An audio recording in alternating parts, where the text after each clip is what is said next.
Romains 6, 15 à 23. Quoi donc? Pêcherions-nous parce que nous sommes non sous la loi, mais sous la grâce? Loin de là. Ne savez-vous pas qu'en vous livrant à quelqu'un comme esclave pour lui obéir, vous êtes esclave de celui à qui vous obéissez, soit de l'obéissance soit du péché qui conduit à la mort, soit de l'obéissance qui conduit à la justice. Mais grâce soit rendue à Dieu de ce que, après avoir été esclave du péché, vous avez obéi de cœur à la règle de doctrine dans laquelle vous avez été instruits. Ayant été affranchis du péché, vous êtes devenus esclaves de la justice. Je parle à la manière des hommes à cause de la faiblesse de votre chair. De même donc que vous avez livré vos membres comme esclaves à l'impureté et à l'iniquité pour arriver à l'iniquité. Ainsi maintenant, livrez vos membres comme esclaves à la justice pour arriver à la sainteté. Car lorsque vous étiez esclaves du péché, vous étiez libres à l'égard de la justice. Quels fruits portiez-vous alors? Des fruits dont vous rougissez aujourd'hui. Car la fin de ces choses, c'est la mort. Mais maintenant, étant affranchis du péché et devenus esclaves de Dieu, vous avez pour fruit la sainteté et pour fin la vie éternelle. Car le salaire du péché, c'est la mort. Mais le don gratuit de Dieu, c'est la vie éternelle en Jésus-Christ, notre Seigneur. Amen. Amen. Jusqu'ici, la parole de Dieu. Alors, je vais vous avouer quelque chose. En essayant de préparer ce message, j'ai eu beaucoup de mal à savoir commencer. D'habitude, on aime bien commencer les prédications par une anecdote ou une petite blague pour accrocher l'attention des gens. Et j'ai eu du mal à faire ça avec ce message-ci, donc je n'ai pas fait, finalement. Parce que, ce n'est pas une surprise, on vient de lire le texte ensemble. Je pense que vous comprenez pourquoi c'était difficile. Ce texte s'attaque à un désir fondamental de tous les êtres humains, notre idée de la liberté. C'est pas pour rien que Queen a chanté I want to break free. D'ailleurs, j'ai cette chanson qui me trotte dans la tête depuis toute cette semaine à cause de ce message. Et en plus de s'attaquer à cette idée que nous pensons être fondamentale pour nous en tant qu'êtres humains, quand Paul donne la bonne nouvelle, il la formule en se servant d'une image qui est normalement extrêmement négative, l'esclavage. Plutôt que d'essayer de trouver une anecdote marrant pour parler de ces choses-là, on va juste commencer. D'accord? Le message central de ce texte, c'est que nous sommes tous esclaves de quelque chose. Et la question que Paul pose, c'est qu'est-ce qui est ou qu'est-ce qui sera notre maître? Donc, voilà ce qu'il dit en deux phrases dans ce texte. Le verset 15, on l'a lu, commence par les mots « quoi donc ?» Donc Paul réagit à ce qu'il vient de dire dans le passage qu'on a vu dimanche dernier.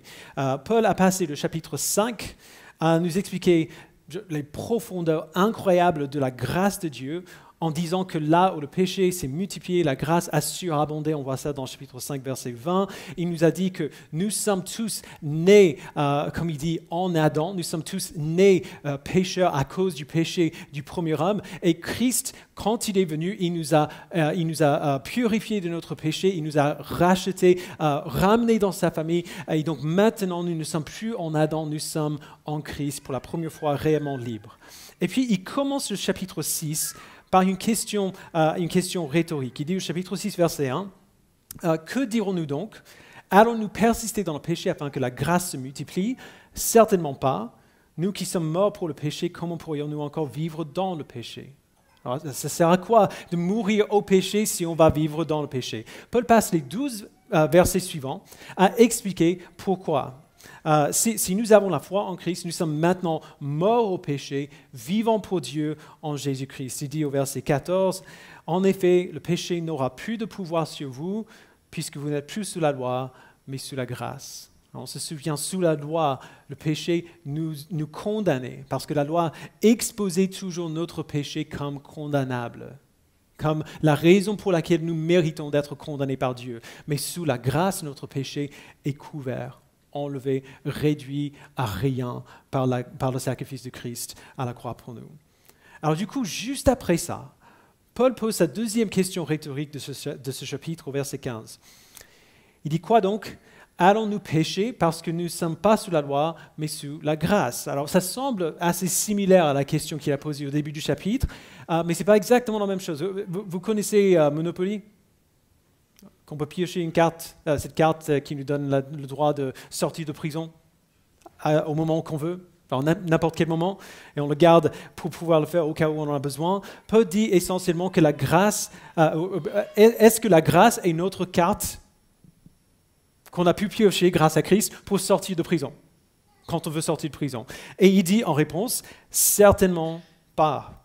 Ne savez-vous pas que si vous vous livrez à quelqu'un comme esclave pour lui obéir, vous êtes les esclaves du maître à qui vous obéissez, soit au péché qui conduit à la mort, soit de l'obéissance qui conduit à la justice. Alors, le verset 16, qu'on va laisser afficher, est un verset clé pour ce passage, parce qu'il énonce la vérité fondamentale que nous ne pouvons pas ignorer.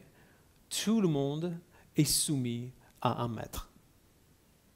Tout le monde est soumis à un maître. Notre maître, c'est celui ou ce à quoi nous obéissons. Et c'est assez dur parce que Paul ne donne que deux options. Seulement deux maîtres possibles qu'il propose, au moins dans un sens spirituel. Soit nous sommes esclaves du péché, donc notre instinct inné de nous rebeller contre Dieu. Nous sommes esclaves du péché qui mène à la mort. Soit nous sommes esclaves de Dieu dans l'obéissance, ce qui mène à la justice. Alors je sais que beaucoup de gens ne seraient pas d'accord avec ça, parce qu'on dirait mais attends, je ne suis pas si mauvais que ça quand même. Genre, oui, je ne suis pas parfait, mais m'appeler esclave du péché, c'est quand même un peu extrême. Ou alors on peut dire, oui, j'ai fait des erreurs, mais au fond, je suis, comment on dit, une bonne personne. M'appeler esclave du péché, quand même, c'est exagéré. Alors que ce soit au niveau de nos actions ou au niveau de notre vie intérieure, on aurait un problème avec cette description que Paul donne de nous. Alors dès le début, il faut qu'on prenne un instant pour définir clairement de quoi on parle. On peut diviser le péché de différentes catégories, et il y a plusieurs façons de faire. Il y a, comme on dit, les péchés de commission et les péchés d'omission. Les catholiques ont des catégories comme les péchés véniels, les péchés mortels et ainsi de suite. Il y a tout un tas de listes de différentes sortes de péchés. Pour les besoins de ce passage, on va rester très simple. On va parler de ce qu'on pourrait appeler les péchés de la main et des péchés du cœur. Les péchés de la main seraient des actions que Dieu nous ordonne de ne pas faire, des décisions qui nous appellent à ne pas prendre, des choses comme le mensonge, l'immoralité sexuelle, la calomnie, le meurtre et ainsi de suite. Les péchés du cœur seraient des attitudes et des pensées que Dieu nous dit de ne pas avoir, comme l'orgueil, l'arrogance, la haine, l'envie et ainsi de suite. Donc les 10 commandements, par exemple, qu'on trouve dans Exode chapitre 20, sont entièrement constitués de péchés qui entrent dans une de ces deux catégories-là. Péché de la main, péché du cœur. Pour les péchés de la main, ce n'est pas facile, mais au moins c'est clair. Dieu nous dit, ne faites pas ces choses. Ça, évitez ça, ne faites pas ça. Si tu as l'opportunité de coucher avec ta petite amie, tu rejettes ce désir et tu fais ce que Dieu t'ordonne de faire. Tu attends le mariage. Si tu as la possibilité d'exercer un pouvoir sur quelqu'un pour ton gain personnel, tu ne le fais pas. Si tu es tenté de mentir pour sortir d'une situation compliquée, tu ne le fais pas, tu dis la vérité. Les péchés du cœur sont plus difficiles, parce qu'ils sont plus difficiles à repérer. Mais une fois qu'on les voit, une fois qu'on les a identifiés, Dieu nous appelle à les combattre. On les reconnaît pour ce qu'ils sont, on les confesse et on vit selon ce qui est vrai et non pas selon ce que nous ressentons. Alors évidemment, on doit être très nuancé quand on parle de ces choses, en particulier les péchés du cœur, parce que de nombreux facteurs peuvent contribuer à ces tendances, à ces situations, et tous ne sont pas de notre responsabilité. Si vous avez subi un traumatisme, vous allez avoir des réactions automatiques, comme la peur illogique ou le doute, qui ressemblent parfois à du péché, mais que vous n'êtes pas à même de combattre, à moins pas tout seul. Et je ne parle pas de ces choses-là. Ces choses peuvent devenir péché si on ne fait rien, mais nous, l'Église, on doit répondre à ces choses toujours avec compréhension et avec grâce. Je parle plutôt de ces moments où nous remarquons des domaines de notre cœur où se cachent des désirs pécheurs que nous n'avons pas envie de lâcher. Par exemple, lorsque nous ressentons de l'envie ou de la jalousie, comment est-ce que Dieu nous appelle à répondre? À confesser notre manque de satisfaction dans la provision de Dieu et à vivre à la lumière des promesses de Dieu. Nous agissons selon la promesse que Dieu nous donne toujours, ce dont nous avons besoin, ce qui est bon pour nous, et nous lui obéissons en fonction de ses promesses. Quand on ressent de la colère et un désir de vengeance, on confesse ce désir, on se soumet à l'autorité de Dieu qui est juge de tout, et on lui fait confiance pour juger le péché avec justice. Voici pourquoi je dis tout cela. Et voici ce que l'apôtre Paul veut dire ici. Dans les deux cas, qu'il s'agisse d'un péché de la main ou d'un péché du cœur, le péché n'est jamais passif. Le péché n'est jamais passif. En action ou en attitude, il est toujours actif. Que c'est soit une décision active de mettre nos membres au service du péché comme des instruments d'injustice, comme il dit au verset 13, ou alors c'est un refus actif de combattre nos attitudes et nos désirs pécheurs et de faire confiance à Dieu. Dans les deux cas, lorsque nous nous laissons, lorsque nous nous permettons de pécher, nous nous présentons au péché pour le servir, pour lui obéir. Nous obéissons au péché plutôt qu'à Dieu. Et c'est pour cela que Paul pose cette question. Ne savez-vous pas que si vous vous livrez à quelqu'un comme esclave pour lui obéir, vous êtes l'esclave de celui à qui vous obéissez? Si nous nous livrons au péché pour lui obéir, nous sommes esclaves du péché. Et en dehors de Jésus-Christ, en dehors de l'œuvre de Jésus-Christ que Paul a détaillé dans le chapitre 5, nous sommes tous dans ce cas de figure-là. Qu'on le réalise ou non, nous sommes tous volontairement esclaves du péché. Nous sommes tous et toujours des esclaves, ou les esclaves de ce à quoi nous obéissons. Nous sommes soit des esclaves du péché qui conduit à la mort, soit des esclaves de l'obéissance à Dieu qui conduit à la justice. Donc il continue, verset 17. Mais que Dieu soit remercié. Alors que vous étiez esclaves du péché, vous avez obéi de tout cœur au modèle d'enseignement auquel vous avez été confiés. Et une fois libérés du péché, vous êtes devenus esclaves de la justice. Alors déjà, une chose à remarquer rapidement, on voit ici très clairement, et on va y revenir, que Paul parle ici à des chrétiens. Okay? Quand il décrit ce à quoi ressemble l'esclavage au péché, il décrit ce qui était notre passé, pas qui est notre présent. On va venir à ce sujet la semaine prochaine, quand on verra le chapitre 7, et donc il va y avoir peut-être des questions qui restent, mais pour l'instant, c'est ça qu'il fait. Il décrit ce qui était notre cas avant et ce qui est notre cas aujourd'hui. Alors je ne pense pas que j'ai besoin de dire pourquoi ces versets, versets 17 et 18, sont difficiles à avaler, mais je dirais quand même, ces versets sont difficiles à avaler parce qu'ils présentent une certaine forme d'esclavage, l'esclavage de la justice, comme une bonne chose. Et on a beaucoup de mal avec cela. C'est dur parce que dans notre compréhension, et même dans la Bible, même ailleurs dans la Bible, l'esclavage est presque universellement décrit comme négatif. Et c'est normal. Et Paul même, il est au courant, il est conscient du risque qu'il prend en se servant de ce mot. Il ajoute une phrase très utile au début du verset 19, qui est là aussi. Il dit « Je parle à la manière des hommes à cause de votre faiblesse naturelle ». Pourquoi est-ce qu'il dit ça ? Il dit en gros, je sais que ce que je dis a l'air fou, que je présente quelque chose d'horrible comme positif, mais je me sers de cette image pour que vous compreniez facilement ce que je dis, pour vous aider à bien saisir le message. Alors, quel est le message ? On en a vu la première partie déjà. Nous ne sommes jamais nos propres maîtres. Nous sommes tous soumis à quelque chose. Notre maître, c'est ce à quoi nous obéissons et nous obéissons tous à quelque chose.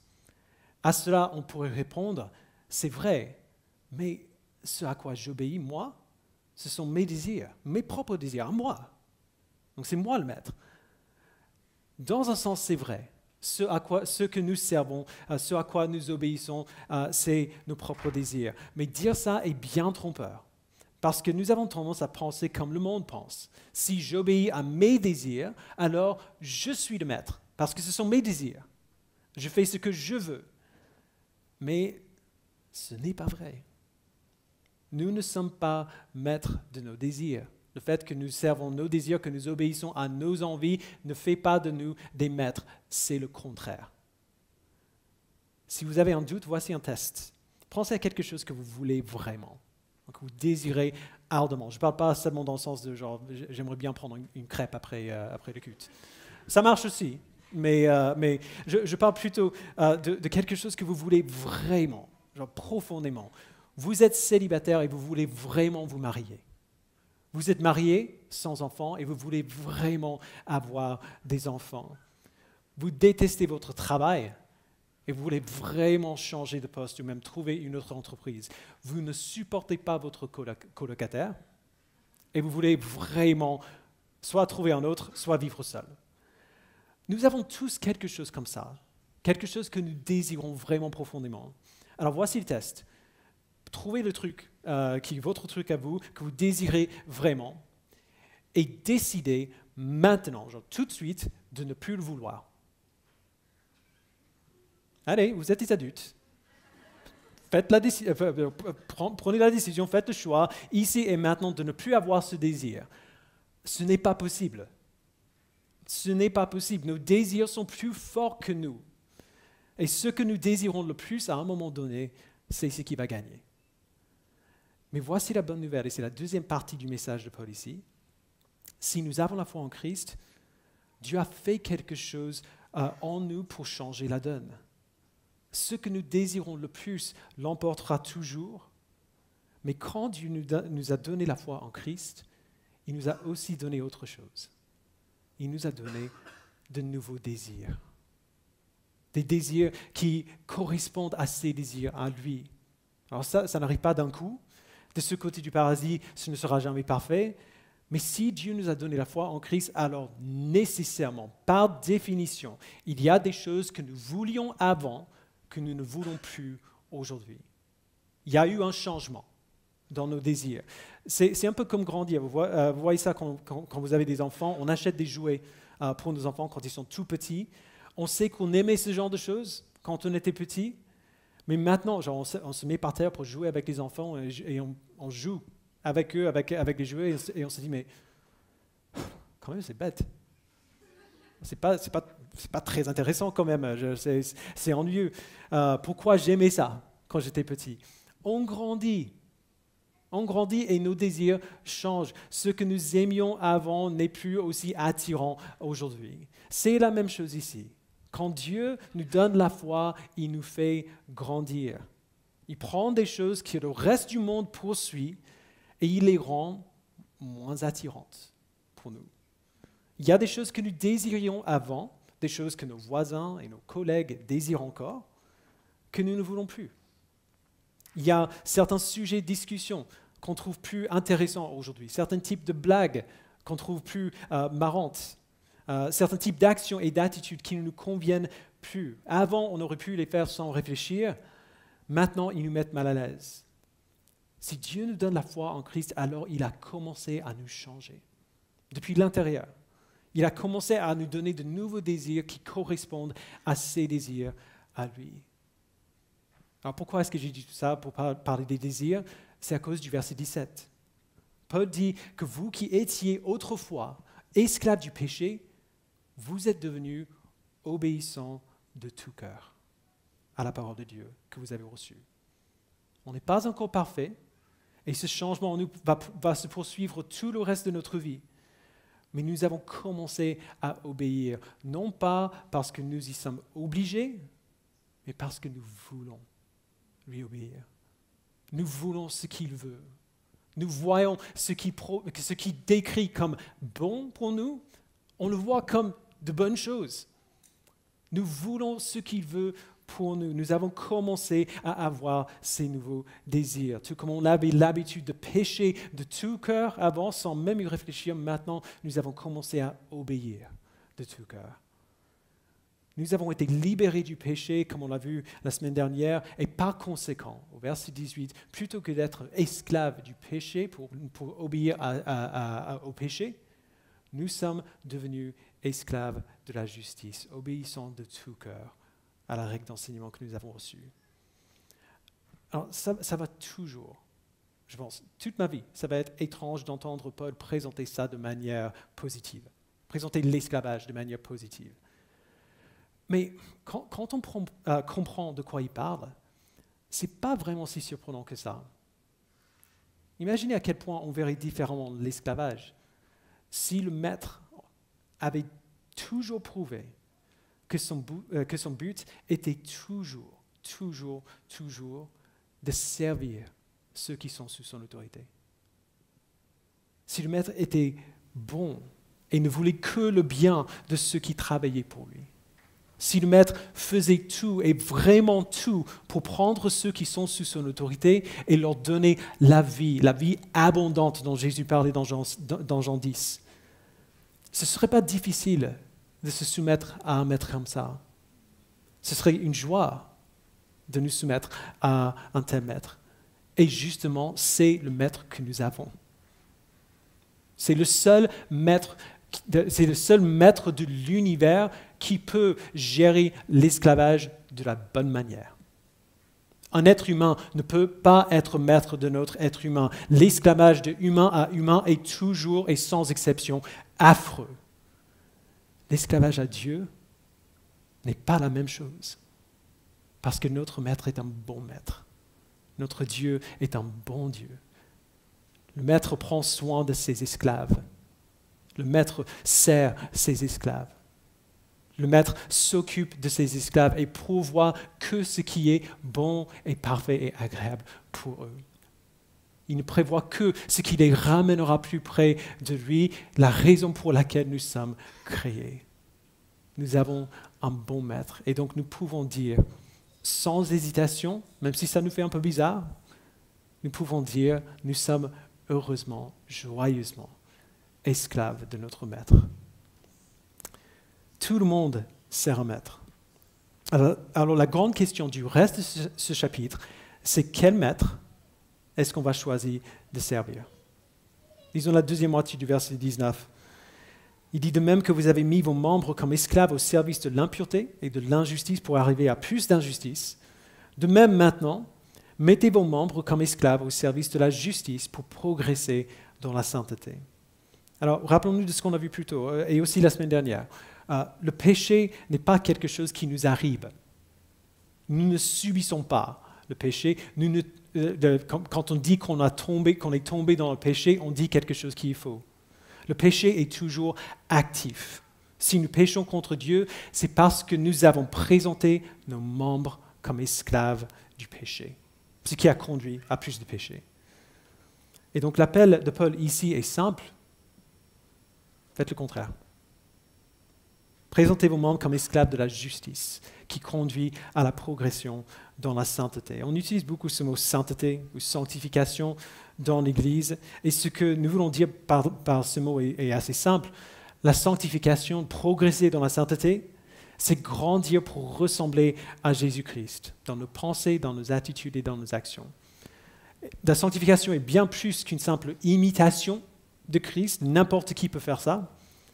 La sanctification, c'est penser, ressentir et faire ce que Dieu nous ordonne parce que nous désirons ressembler à Christ. Chacun de nous, sans exception, est esclave de quelque chose. La question, c'est qui est-ce que nous voulons servir? Est-ce que nous voulons servir le péché ou est-ce que nous voulons servir la justice? Alors, ça semble être une question simple, mais prenez un moment pour y réfléchir. Qui voulez-vous vraiment servir? Servir le péché est souvent plus amusant, c'est souvent plus intense, c'est une expérience, c'est souvent plus immédiatement gratifiant, et pour nous qui sommes habitués à avoir ce qu'on veut à un clic, c'est dur de résister à ça. Servir le péché ne demande aucun effort. Paul dit au verset 20, en effet, lorsque vous étiez esclaves du péché, vous étiez libres par rapport à la justice. Le péché ne demande à personne d'être juste. Le péché ne demande à personne de faire la bonne chose, de faire la chose juste. Lorsque nous sommes esclaves du péché, nous n'avons pas à faire le choix difficile de faire ce qui est juste parce que nous ne servons pas la justice. La justice n'est pas notre maître. Et le péché ne nous dit jamais non. Servir le péché ne demande aucun travail, aucune persévérance, aucun effort. C'est aussi naturel que respirer. En revanche, servir la justice est difficile. Ça demande des sacrifices, ça demande de la persévérance. Ça veut dire que parfois, on va vouloir vraiment faire quelque chose et on va devoir s'obliger à ne pas poursuivre ce qu'on veut, même s'il n'y aurait aucune conséquence qui vient de l'extérieur si on le fait. Très souvent, servir la justice voudra dire faire ce qui est difficile alors que ce qui est facile est juste là, à notre disposition. Ça voudra dire fermer les yeux ou fermer notre ordinateur. Ça voudra dire pardonner à celui qui nous a blessés au lieu de chercher à lui faire du mal en retour. Ça voudra dire ça voudra dire qu'on dise la vérité, même si en mensonge nous épargnerait bien des ennuis. En d'autres termes, selon les critères humains en tout cas, le péché semble être le meilleur maître. Le péché ne s'attend pas à ce qu'on soit autre chose que ce que nous voulons être. Il nous accepte tels que nous sommes. Et il ne nous dira jamais de changer. Ça ressemble à la liberté que nous voulons. Ça ressemble à la liberté que n'importe qui dans ce monde voudrait. Mais Paul dit qu'en pensant ainsi, on est passé à côté de la question essentielle qui nous donne le verset 21. Quels fruits portiez-vous alors quand nous étions esclaves du péché? Quels fruits portiez-vous? Des fruits dont vous avez honte aujourd'hui, car leur fin, c'est la mort. Vous obéissez tous à quelque chose. Vous êtes soit esclaves du péché, soit esclaves de la justice. Alors prenons un peu de recul et regardons objectivement à la situation. Quand nous servons l'un des deux maîtres, qu'est-ce que nous recevons en échange de notre esclavage, de notre obéissance? Quand on est esclave du péché, le fruit que nous portons, c'est encore plus de péché qui mène à la mort.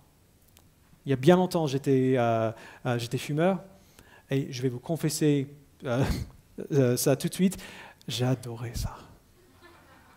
J'aimais tellement ça. J'ai arrêté de fumer peu de temps après qu'on s'est mariés, mais je ne voulais pas arrêter. J'ai arrêté parce que Loane voulait que j'arrête. Du coup, encore aujourd'hui, il y a des moments où ça me manque encore, où si quelqu'un fume dans la rue, j'ai du mal à résister à rester derrière lui, juste pour sentir un peu ça. Toujours aujourd'hui, j'aime bien l'odeur. Mais le temps nous donne quand même de la perspective.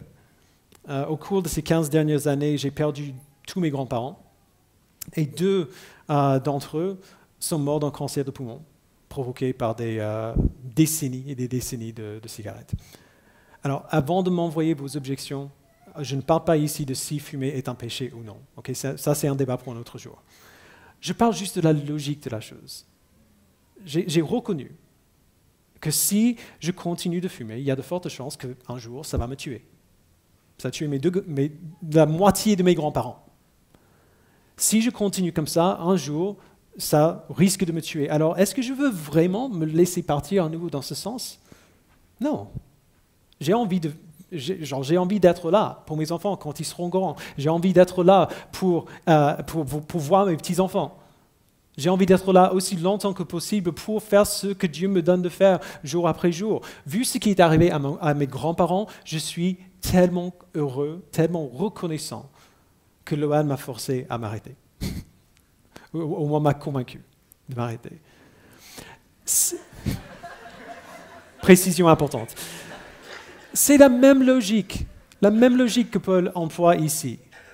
Qu'est-ce que vous receviez du péché que vous serviez avant? La fin de ces choses, le fruit du péché, le résultat final, si ça continue, c'est la mort. Voilà ce qu'on reçoit en échange de notre esclavage. Quelques années de plaisir, qui ont d'ailleurs des rendements vachement décroissants avec le temps, suivi de la mort éternelle, la souffrance éternelle, la séparation éternelle avec Dieu. Voilà ce qu'on reçoit en tant qu'esclave du péché. Mais qu'est-ce que nous recevons en tant qu'esclaves de Dieu?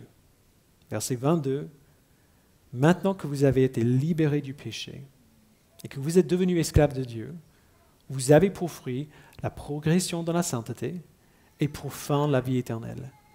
En effet, le salaire du péché, c'est la mort, et le don gratuit de Dieu, c'est la vie éternelle en Jésus-Christ notre Seigneur. » On n'a pas besoin d'être génie pour voir que c'est une meilleure affaire quand même.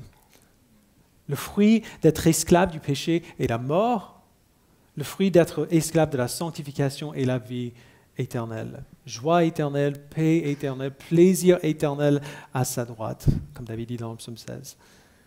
C'est facile pour nous d'oublier que le verset 23 n'est pas un verset qui est principalement dirigé aux non-croyants. On utilise tout le temps, quand on partage l'évangile avec les gens, et on peut le faire par cœur. Le salaire du péché, c'est la mort, mais le don gratuit de Dieu, c'est la vie éternelle en Jésus-Christ notre Seigneur. Et c'est très bien, c'est un verset excellent pour partager l'évangile parce qu'il décrit bien l'enjeu. Mais dans son contexte, ce verset s'adresse aux chrétiens. Alors on pourrait dire, mais attends, est-ce que Paul dit cela pour convaincre les chrétiens de se tourner vers Christ? Est-ce qu'ils ne pensent pas qu'ils sont sauvés? Alors la réponse est non, ou plutôt si, ils pensent qu'ils sont sauvés. Il vient littéralement de leur dire qu'ils ont été libérés du péché. Donc ils ne doutent pas de leur salut. En fait, c'est tout le contraire. C'est la raison pour laquelle il dit ça. Il dit, voici le choix qui est devant vous, chaque instant de chaque jour de votre vie. Voici le choix. Voici qui vous étiez, voici qui vous êtes maintenant, voici ce que vous receviez avant, et voici ce que vous recevez maintenant. Alors, à la lumière de qui vous êtes, à la lumière de ce que Dieu vous a donné, à chaque instant de chaque jour, soumettez-vous à Dieu et recevez le fruit de votre soumission. La sanctification et sa fin, qui est la vie éternelle. L'une des questions que les gens me posent le plus souvent, c'est comment est-ce qu'on grandit dans la sainteté? Comment est-ce qu'on grandit pour ressembler à Christ? Genre de manière très pratique, dans les faits, de manière pratique, comment ça se passe? Comment est-ce qu'on grandit pour ressembler à Christ? On a la réponse ici. La réponse est le verset 23. On se souvient de ces choses, on se souvient de qui on était, de qui nous sommes maintenant, et à la lumière de ces vérités, on obéit à notre Maître. Et au fur et à mesure qu'on continue d'obéir, on grandit. C'est comme ça que ça marche, ce n'est pas plus compliqué que ça. Alors, il y a plus qu'on pourrait dire. Dieu joue certainement le rôle principal dans ce processus. Paul dit lui-même dans Philippiens 2, « Travaillez à votre salut avec crainte et tremblement ». Parce que c'est Dieu qui travaille en vous pour produire le vouloir et le faire. Mais souvent, on s'appuie quand même un peu trop sur cela, ou au moins on s'appuie sur cette vérité de manière malsaine. Puisqu'on sait que Dieu travaille en nous pour produire le désir et le pouvoir de lui obéir, on veut que ce changement soit clair et immédiat. On veut que Dieu arrive avec une baguette magique et qu'il fasse disparaître nos désirs pécheurs. Et tant qu'il n'a pas fait, on fait ce qu'on veut. On prie, Dieu, pardonne-moi, mais donne-moi le pouvoir d'y résister à mes tentations. Et tant qu'on est toujours tenté, Dieu n'a pas, clairement pas fait son œuvre. Et donc, c'est de sa faute. Mais ce n'est quasiment jamais en faisant disparaître d'un seul coup un désir. C'est quasiment jamais comme ça qu'il fait. Le plus souvent, le travail de Dieu pour nous faire grandir n'est pas quelque chose qu'on décrirait comme miraculeux, même si c'est bien le cas. Dieu nous donne sa parole. Par son esprit, il fait le lien entre sa parole et nos vies. Et il nous encourage et nous appelle à vivre ce qu'il nous dit. Dans ce texte, Dieu nous donne deux promesses. Il nous promet que la soumission à Dieu mène à la sanctification et à la vie éternelle. Et il nous promet que l'esclavage du péché mène à la honte et à la mort. Le but de ces deux réalités, genre une promesse, une menace, une menace, merci. Le but de ces deux réalités n'est pas de nous effrayer ou de nous faire douter. Le but de Paul en disant que le salaire du péché, c'est la mort aux chrétiens, c'est d'allumer un feu en nous pour nous aider à rester solides et sur nos gardes. Il nous met devant ce que nous recevions avant, il nous met devant ce que nous recevons maintenant, et il dit, ne revenez pas, ne regardez même pas à ce que vous étiez avant. Regardez devant vous. Continuez de poursuivre votre maître avec tout le pouvoir qu'il vous donne. Soumettez-vous à lui. Alors, on va se laisser simplement avec ces deux questions simples que l'apôtre Paul pose dans ce texte. Que vous soyez croyant ou non, quelle que soit la situation dans laquelle vous vous trouvez aujourd'hui, finalement, c'est un des domaines où on est tous dans le même cas de figure. Au cours de notre semaine, à chaque instant de chaque jour, ces questions devraient être au fond de nos esprits. Quel maître est-ce que je vais choisir? Et qu'est-ce que je recevrai si je le fais? Quel maître est-ce que je vais choisir? Et qu'est-ce que je recevrai si je le fais? À chaque instant de chaque jour, Dieu nous appelle à nous soumettre à lui obéir, à le suivre, à mettre nos membres comme esclaves au service de la justice pour progresser dans la sainteté. Et la promesse pour nous, si nous le faisons, est stupéfiante, au-delà de tout ce qu'on pourrait attendre ou mériter ou même imaginer. Maintenant que vous avez été libérés du péché et que vous êtes devenus esclaves de Dieu, vous avez pour fruit la progression dans la sainteté et pour fin la vie éternelle. En effet, le salaire du péché, c'est la mort, mais le don gratuit de Dieu, c'est la vie éternelle en Jésus-Christ, notre Seigneur. Je vous invite à prier.